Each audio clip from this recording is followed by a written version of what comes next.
Coach Adam Fossett's show brought to you by Marble City Pharmacy here in Sylacauga. And it seemed like just yesterday we started, but season ends tomorrow night. Good morning. Good morning. Yeah, season's blown by pretty fast, and been a lot of ups and downs. It's been a roller coaster this year. So kind of, it's one of those things where you're kind of looking forward to the end of the season, and then again you're not, because you have seen some growth in some guys. You've seen some development, and you also have a set of seniors that have been with you for a while that have been through some good and some bad, and you don't want to see them go as well. We'll get to Thorsby, the opponent, in just a minute, which is a playoff team as a 4 seed traveling to Bruton to take on T.R. Miller, which is But this season as a whole, how would you characterize it?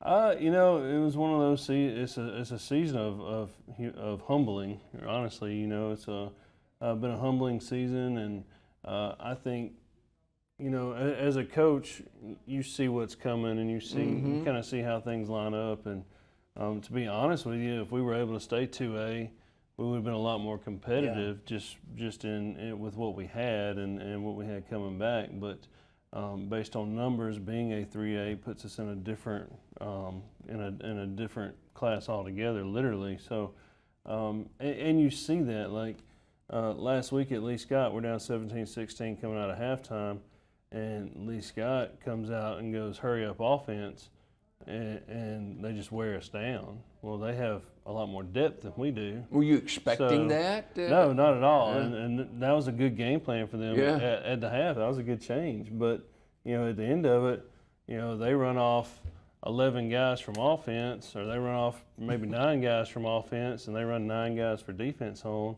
That's discouraging. Well, we run about 1 off and 1 on. So, we have a ton of guys that play both ways, have a ton of guys that have to do that.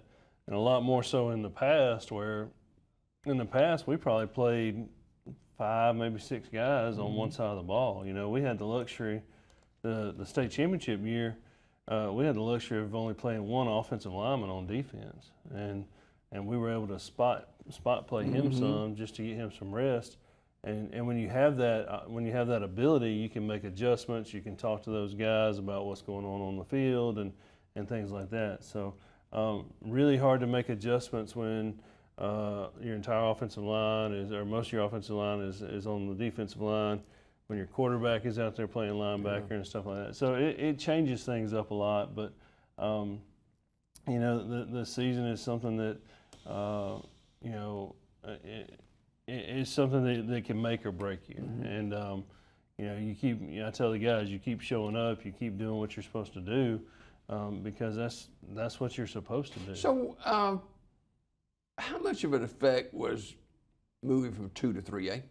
I think it was a big deal. I mean, if you look at, 6-7 years ago when we were in 3A, it was tough then too. It was in the region that we were in, Piedmont and Sacs, and I can't remember some of the other teams. Walter Wellborn was in it. But that was a tough group, And when we were in 3A before, we slipped into that 4 spot. My second year, we slipped into that 4 spot, and then we've been 2A up until now. So it makes a big difference. And then you look at the teams that we got. You get 2 AISA teams that are coming into AHSA, and they are strong, and they kind of. They have a different set of rules as far as enrollment and things like that. So you have other teams that are really good. Randolph County is always a solid team. Everybody slept on Dadeville. Dadeville's got a chance to make the playoffs. Like, depending on what happens tomorrow night, there's a crazy tiebreaker going on for the bottom 2 spots. And I talked to a couple of coaches in our region, and I don't even understand it. So. But based on tiebreaker, Babel's got a chance to possibly be a 4 seed. So you were in the game with Lee Scott down a point at Mm-hmm. halftime. Your conversation at halftime, and it just kind of went south after that, though. yeah, we had played pretty well in the first half and done some really good things. Ray hit De'Arian Riley for about an 86-yard touchdown on the first drive. We were able to complete the conversion, and we went back and forth. So it was 8-0, 8-7. We scored again 16. So we were trying to run the clock out at the half, and crazy little situation happened, which I still don't understand. But lo and behold, there was time put back on the clock again. And Lee Scott was able to kick a field goal towards the end. They got a play down the sideline, excuse me, and got in field goal range, and they were able to kick a field goal right there as time expired and go up 17-16. So you got Thorsby tomorrow night, the final game of the year, final game for this group of seniors that you're awfully proud of. Yeah. This group has seen good and bad, and you've got Raylon and Tristan and Michael Kirksey and Datron Wells. They've been there for a while. They've been there since junior high, JV, and worked their way up through. And a couple of those guys contributed early, especially during some of the playoff runs and things like that. So. Hate to see them go, and you want them to be able to leave on a high note. You want them to be able to leave with a win. You also want the young guys to have a little success on the way out. So Thorsby is a familiar opponent. They've been in our region for the past couple of years, and they had to make the bump to 3A too. So they ended up in a different region and played some different teams, but. They were able to get the 4th spot in the playoffs, but they've had some struggles too. And talking to their coach, they've had some struggles this year just with moving up and the change from 2A to 3A. You've had some injuries this year. You haven't been able to solidify your offense or defensive lines really all year. Yeah, we've had some injuries. We've had some crazy odd injuries that you can't even explain. We lost one to a broken collarbone in a non-contact, just tackling drill. Just stuff that just doesn't commonly happen. So definitely had some injuries.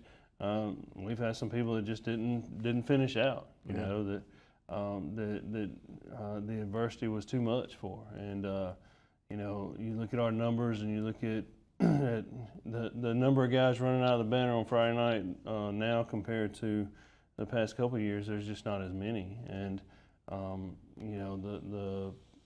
we've talked about it before. There's not a lot of males in those younger grades. You look at our senior class that's graduating of 6. You got a junior class coming up of 3. So you have 3 juniors. That's not good numbers right there. No, you have 3 juniors that currently play football. You've got about 12 to 14 sophomores, and then you've got 3 freshmen. Yeah. So it's weird. You got a bunch of 8th graders that are coming up that if they can stay together, they could help you out a ton.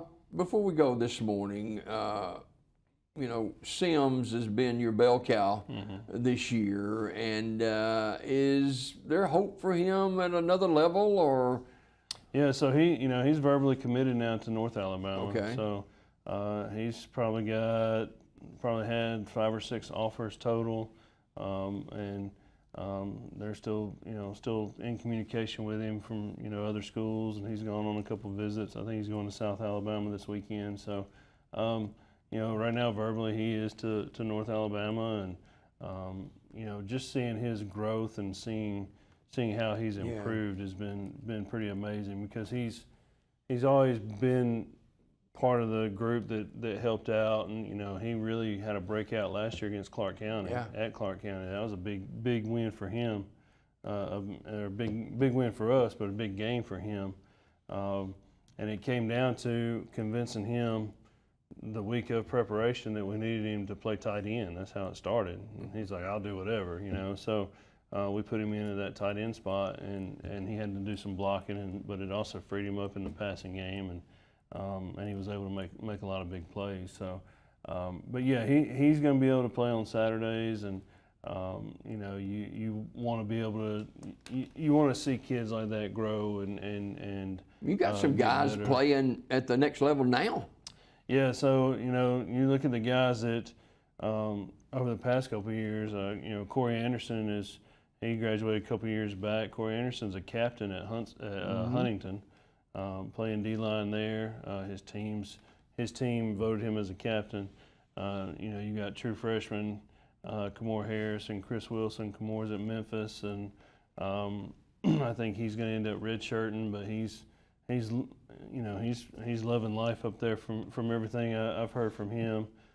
Chris Wilson is at UT Martin and has man, he's hit the weight room hard. He's put on probably 30 pounds since he was a man anyway. Yeah, so he is massive and getting bigger, and his coaches really like his work ethic and what he's doing. And then Devin Harvey's at West Alabama, and he's at a receiver spot, but the coaches know that what he can do from a quarterback position as well. So yeah, we've been very fortunate and had a lot of talented athletes come through, and those guys have moved on and done good things. So and you look at some of my other guys, like, you know, Brandon Blankenship was he didn't go play at the next level, but he went and joined the workforce, and he works as hard now off the field as he did on the field to make money, and he's enjoying life and doing good things as well. So there's a lot of success stories in the crowd, and